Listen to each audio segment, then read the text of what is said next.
ஒரு முக்கியமான ஒரு இஎஃப்டி டேப்பிங் பாயிண்ட்ஸ் அப்படின்னு சொல்லுவோம். இந்த இஎஃப்டி டேப்பிங் பாயிண்ட்ஸ் எங்க இருக்குதுன்னு பார்த்தீங்கன்னா, ஃபர்ஸ்ட் பாயிண்ட் வந்துட்டு நம்ம தொடங்கும் போது எப்பவுமே இந்த கையிலிருந்து தொடங்குவோம். ஸோ இப்போ உங்களுக்கு நான் எக்ஸ்பிளைன் பண்றது இந்த இங்க தலையிலிருந்தே எக்ஸ்பிளைன் பண்ணிடுவோம். ஒரு பாயிண்ட் வந்து நம்ம இதுல வந்துட்டு அக்குபஞ்சர்ல பார்த்தா DU20 சொல்லுவோம், டாப் ஆஃப் ஹெட் இருக்கும். அடுத்த பாயிண்ட் வந்து நமக்கு ஐப்ரோல இருக்கும், இந்த ஐப்ரோக்கு தொடக்கத்தில் இருக்கும் அடுத்த பாயிண்ட். அடுத்தது வந்து சைட் ஆஃப் த ஐ, இந்த ஐக்கு வந்து சைடில் ஒரு பாயிண்ட் இருக்கும். அடுத்தது அண்டர் த ஐ, இந்த இடத்துல ஒரு ST1 அப்படிங்கிற ஒரு பாயிண்ட் இருக்கும். இது வந்து அண்டர் த நோஸ்ல ஒரு பாயிண்ட் DU26ன்னு சொல்லுவோம். அண்டர் த மவுத் வந்து DU24 GV24ன்னு சொல்லுவோம். ஸோ அடுத்தது காலர் போன் K27 சொல்லுவோம். சைட் ஆஃப் த ஹேண்ட்ல வந்து SI3ன்னு சொல்லுவோம். அடுத்தது அண்டர் த ஆர்ம்ல வந்துட்டு நம்மளுக்கு ஸ்ப்ளின் 21. இதை நீங்க தெரிஞ்சுக்கணும்னு அவசியம் இல்லை, இது வந்து அக்குபஞ்சர்ல இருக்கக்கூடிய ஒரு நம்பர்ஸ், ஸ்ப்ளின்னு ஹார்ட்டு. பட் அதை நீங்க தெரிஞ்சுக்கணுங்கிற அவசியம் இல்லை. நீங்க இதை மட்டும் நீங்க காப்பி தெரிஞ்சுக்கிட்டீங்கன்னா போதும். Top of the head, side of the eyebrow, side of the eye, under the nose, under mouth, collar bone, side of the hand, under arm. So இந்த 9 பாயிண்ட் தான் மொத்தம் உங்களுக்கு ஒரு முக்கியமான இஎஃப்டி டேப்பிங்ல வரக்கூடிய பாயிண்ட்ஸு. ஸோ இந்த இன்டென்சிட்டியை வந்து நீங்க கரெக்டாக கண்டுபிடிச்சிட்டீங்கன்னா ஃபர்ஸ்ட் வந்து நீங்க அளவு எடுத்துக்கிறீங்க. ஒரு இஷ்யூல வந்து இப்போ நீங்க ஒரு ஸ்ட்ரெஸ்ஸா இருக்கிறீங்க. உதாரணத்துக்கு நீங்க வந்து அதாவது இப்போ ஒரு பேங்குக்கு லோன் கட்டணும், ஒரு வீடு வாங்கிட்டீங்க லோன்ல. இந்த பேங்குக்கு வந்து நீங்க மாசம் மாசம் இஎம்ஐ கட்டிட்டு வர்றீங்க. திடீர்னு ஒரு நாள் வந்து உங்களுக்கு வேலை போயிடுச்சு, உங்களுக்கு நீங்க கட்ட வேண்டிய இஎம்ஐயை வந்து கட்ட முடியல. அந்த பிரச்சனை வந்து உங்களுக்கு என்ன தரும்? ஸ்ட்ரெஸ்ஸை உருவாக்கும், கவலையை உருவாக்கும், ஒரியை உருவாக்கும்ல. ஏன்னா இஎம்ஐ கட்ட வேண்டியது இருக்குது, எனக்கு வேலை வேற போயிடுச்சு அப்படிங்கிறது. அப்போ உங்களுடைய உணர்வுகள் எவ்வளவு பெருசா இருக்கும்? ரொம்ப ஹைல இருக்கும் இன்டென்சிட்டி. அந்த ஸ்ட்ரெஸ்ஸினுடைய அந்த அந்த அளவு எவ்வளவு இருக்குன்னா ரொம்ப தீவிரமா இருக்கும். இன்டென்சிட்டிங்கிறது அதனுடைய தீவிரத்தன்மை தான். அந்த தீவிரத்தன்மை வந்து ரொம்ப அளவு. அப்ப நீங்க அதுக்கு ஒரு ரேட்டிங் கொடுத்துட்றீங்க. ஓகே, இந்த டைம்ல வந்து எனக்கு 10 இருக்குது அப்படிங்கறது வந்து ஒரு rate கொடுத்துட்றீங்க.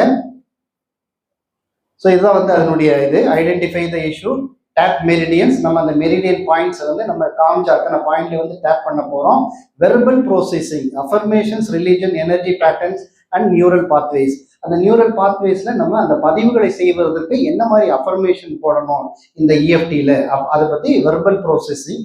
Integration, new energy state become stable, resolving the original issue. அந்த நியூ எனர்ஜி வந்து அது உள்ளுக்குள்ள போய் அந்த பழைய அதிர்வுகளை எல்லாம் நெகட்டிவ் எல்லாம் அழிச்சு அந்த புது விஷயம் வந்து நம்மளுக்கு நடக்கிறதுக்கு இந்த டேப்பிங் எப்படி வந்து ஹெல்ப் பண்ணும் அப்படிங்கிறதான். Scientific study show EFTs effectiveness for anxiety, PTSD and pain. Brain scans reveal measurable changes in activity and stress hormones.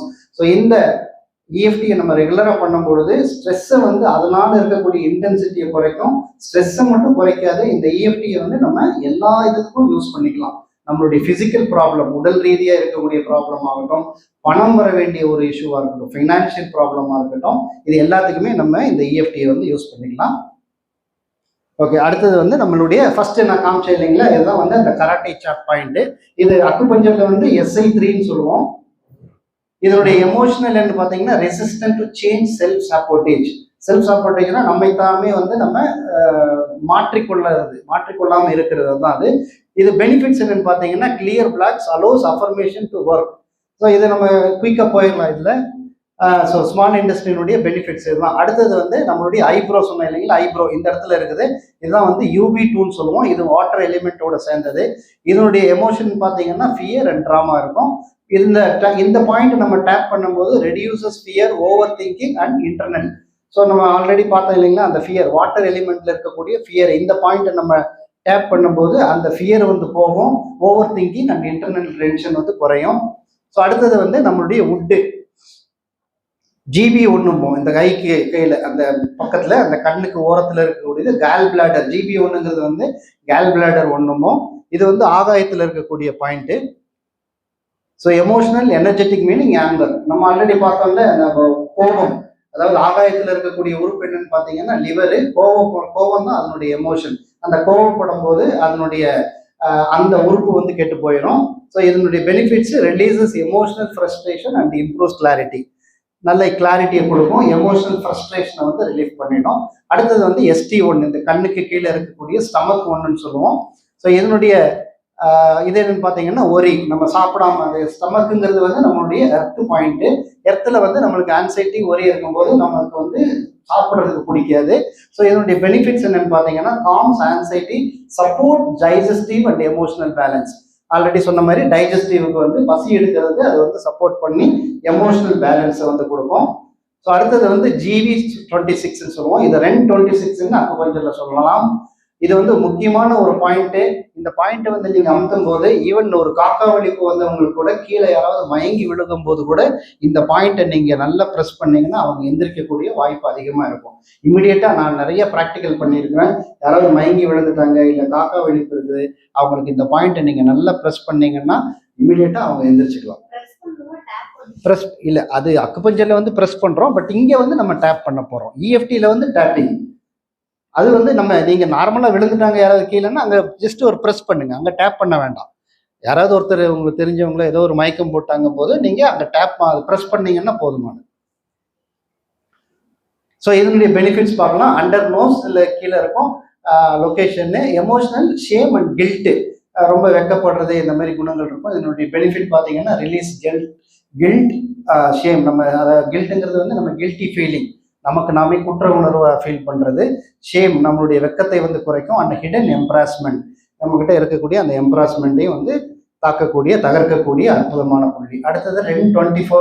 இது வந்து கீழே இந்த உதட்டுக்கு கீழே இருக்கிறது. இதனுடைய பிஹேவியர் என்ன பார்த்தீங்கன்னா டேப்பிங்கு சின்ன கீழே, மிட்வே பிட்வீன் லோவர் அண்ட் சின்ன. இதனுடைய எமோஷனல் பார்த்தீங்கன்னா கன்ஃபியூஷன் அண்ட் டவுட்டு. இந்த இடத்துல வந்து இருக்கிறவங்களுக்கு அது ஆக்டிவேட் இல்லாட்டி ரொம்ப கன்ஃபியூஸ்டா இருப்பாங்க, ரொம்ப டவுட்ஃபுல்லா இருப்பாங்க. இதை நம்ம டேப் பண்றதுனால benefits, promotes clarity, decision making and inner alignment.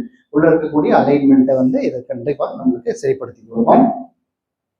அடுத்தது வந்து காலர் போன் சொல்லுவோம். இது வந்து கிட்னி 27. நான் ஆல்ரெடி சொன்ன மாதிரி தான் இது வந்து வாட்டர் எலிமெண்ட்ல வரக்கூடிய ஒரு பாயிண்ட் K27. இது வந்து இந்த காலர் போன் இங்க இருக்குதுன்னா இந்த கீழே இதுதான் காலர் போனு. இந்த காலர் போனு கீழே அந்த பாயிண்ட் K27. ஸோ இதனுடைய எமோஷனல் பார்த்தீங்கன்னா பேனிக், இன்செக்யூரிட்டி. ஒரு செக்யூரிட்டியே இல்லாம அவங்க ஃபீல் பண்ணுவாங்க, இன்செக்யூரிட்டியா இருப்பாங்க. பேனிக், எப்பவுமே வந்து ஒரு படபடப்பு, பேனிக் ஆயிடுவாங்க. இதை நம்ம டேப் பண்ணும்போது என்னுடைய பெனிஃபிட்ஸ் என்னன்னா builds confidence, reduces nervous tension. நர்வஸ்ல ப்ராப்ளம் இருக்கிறவங்க இந்த பாயிண்ட்டை வந்து நம்ம டேப் பண்ணும்போது சிறப்பான ஒரு முன்னேற்றத்தை பார்க்க முடியும். அடுத்தது earth point under the arm, spleen 21. இது வந்து ஸ்பிளின் அண்ட் ஸ்டமக் ரெண்டுமே வந்து எர்த்தில் வரும். இந்த இடத்துல அந்த அண்டர் ஆர்ம்னா இந்த மார்புக்கு நேராக, அந்த நிப்பிளுக்கு நேராக இருக்கக்கூடியதான் வந்து SP21 சொல்லுவோம். அது நேராக இருக்கிற இடத்துல ரொம்ப மேலே போக வேண்டாம், அந்த மார்பு கோடுக்கு கரெக்டாக அந்த சைடில் வச்சிங்கன்னா அந்த SP21ங்கிற பாயிண்ட் இருக்கும். ஸோ இதனுடைய டேப்பிங் பாயிண்ட்டு. இதனுடைய எமோஷனல் பார்த்தீங்கன்னா பவர்லெஸ்னஸ், லேக் ஆஃப் கண்ட்ரோல் இருக்கும். அவங்களுக்கு வந்து கண்ட்ரோல் எதையுமே வந்து அவங்களால கண்ட்ரோல் பண்ண முடியாது. Benefits, empowers action, reduce frustration. உங்களுக்கு அந்த சக்தியை கொடுக்கும். எம்பவர்ஸ், ஒரு ஆக்ஷனை பண்ணக்கூடிய ஃபுல்லான இந்த பாயிண்ட் டேப் பண்ணும்போது அந்த சக்தியும் ஃப்ரஸ்ட்ரேஷனையும் வந்து களையக்கூடியது இது. அடுத்தது ரொம்ப ரொம்ப முக்கியமான ஒரு பாயிண்ட். இது top of the head governing vessel 20 GV20 அப்படிமோ. இதுதான் வந்து நம்மளுடைய சகசிரா. அந்த ஒவ்வொரு புள்ளிகளுக்கும் ஒவ்வொரு நம்மளுடைய சகசிரா அந்த சக்கரங்களை வந்து நம்ம ரிலேட் பண்ணோம். அதுல வந்து இந்த DU20ங்கிறது வந்து ரொம்ப எல்லாருக்குமே தெரிஞ்ச காமனான சகசிரா சக்கரத்துல வந்து நம்ம இதை ரிலேட் பண்ணிக்கலாம். DU20 வந்து இந்த குழந்தைகள், பிறந்த குழந்தைகளுக்கு பார்த்தீங்கன்னா கூட இந்த இடத்துல துடிக்கிறத பார்க்கலாம். அந்த இடமே குழியா இருக்கும். புதுசா அதுக்கு ஸ்டைல், ஆமா, அந்த மாதிரி அந்த ஒரு குழி மாதிரி இருக்கும். அந்த இடத்துல தொட வேண்டாம்னு சொல்லுவாங்க. பார்த்துருக்கிறீங்களா? பிறந்த குழந்தைக்கு அந்த மாதிரி குழி மாதிரி இருக்கும். அந்த இடத்துல வந்து ஒரு துடிப்பை நல்லா உணரலாம். ஏன்னா அந்த பிறந்த குழந்தைகளுக்கு தான் வந்து அந்த பிரபஞ்சமானது வந்து எல்லா விதமான சக்தியும் அந்த டைம்ல கொடுத்துட்டு இருக்கும். அதனாலதான் குழந்தையும் தெய்வமும் ஒன்று அப்படின்னு இருக்கிறாங்க. பிரபஞ்சம் வந்து அளவிட முடியாத அந்த பிரபஞ்ச சக்தியை வந்து கொடுக்கக்கூடியது. ஸோ இந்த DU20 இதை என்னெல்லாம் வேலை செய்யுன்னு பார்த்தீங்கன்னா இன்டெகிரேஷன், ஸ்பிரிச்சுவல் கனெக்ஷன். நம்ம அந்த ஆன்மீகம் அப்படிங்கிறது வந்து ஒரு மதம் சார்ந்தது மட்டுமல்ல, நம்மளுடைய சோஷியல் கனெக்ஷன். நம்மளுக்கு இருக்கக்கூடிய அந்த இரக்க குணம், ஒருத்தருக்கு உதவி செய்யறது. ஸோ இது எல்லாமே வந்து அந்த ஸ்பிரிச்சுவாலிட்டியில தான் வரும். ஸ்பிரிச்சுவல் அந்த பிரபஞ்ச சக்தியை வந்து எடுத்து கொடுக்கறதுக்கு இந்த சகசிரா சக்கரம் மிக உதவியா இருக்கும். பெனிஃபிட்ஸ் என்னன்னு பார்த்தீங்கன்னா comes the whole system, connects thought and emotion. Comes the whole system, நம்ம உடம்புல இருக்கக்கூடிய எல்லா சிஸ்டத்தையும் வந்து அது காம் பண்ணும். அடுத்தது வந்து கனெக்ட்ஸ் தாட் அண்ட் எமோஷன். எமோஷனையும் நம்மளுடைய நினைவுகள் எண்ணங்களையும் வந்து கனெக்ட் பண்ணக்கூடிய சக்தி வந்து இந்த DU20 பாயிண்ட்டுக்கு வந்து இருக்குது. ஸோ நம்ம இந்த பாயிண்ட்ஸ் எல்லாம் பார்த்துட்டோம், எல்லாருமே தெரிஞ்சிருக்கிறீங்க. முதல் பாயிண்ட் இங்க டச் பண்ணுறோம், அடுத்தது இந்த பாயிண்ட் ஐப்ரோ பாயிண்ட், அடுத்தது இங்க இது ஒரு பாயிண்ட், அடுத்தது அண்டர் த ஐ இந்த இடத்துல, அடுத்தது சொல்லிடுறேன். ஓகே, ஸோ இந்த இடத்துல ஒரு பாயிண்ட்டு, இங்கே ஒரு பாயிண்ட்டு, அடுத்தது காலர் பாயிண்ட்டு. அப்போ இப்படி ஒரு ரவுண்டு வரும் பார்த்துங்க. இப்போ நான் மைக்கை வச்சுட்டு பேசுகிறேன். இந்த ஒரு ரவுண்டு தான் ஆக்சுவலாக. நம்ம முதல்ல இங்கே ஒரு பாயிண்ட்டு, அடுத்தது இங்கே ஒரு பாயிண்ட்டு, இந்த இடத்துல டேப் பண்ணுறோம், இந்த இடத்துல டேப் பண்ணுறோம், இந்த இடத்துல டேப் பண்ணுறோம், அடுத்தது இங்கே டேப் பண்ணுறோம், இப்போ இங்கேருந்து டேப் பண்ணுறோம், இங்கே டேப் பண்ணுறோம், அடுத்தது இந்த காலர் போனில் டேப் பண்ணுறோம், இந்த டேப் பண்ணிவிட்டு அப்படியே இந்த ரவுண்டு இப்படி போகுது. இங்கே டேப் பண்ணுறோம், இங்கே டேப் பண்ணிட்டு கடைசியில் நம்ம DU20 டேப் பண்ணுறோம். சரிங்களா?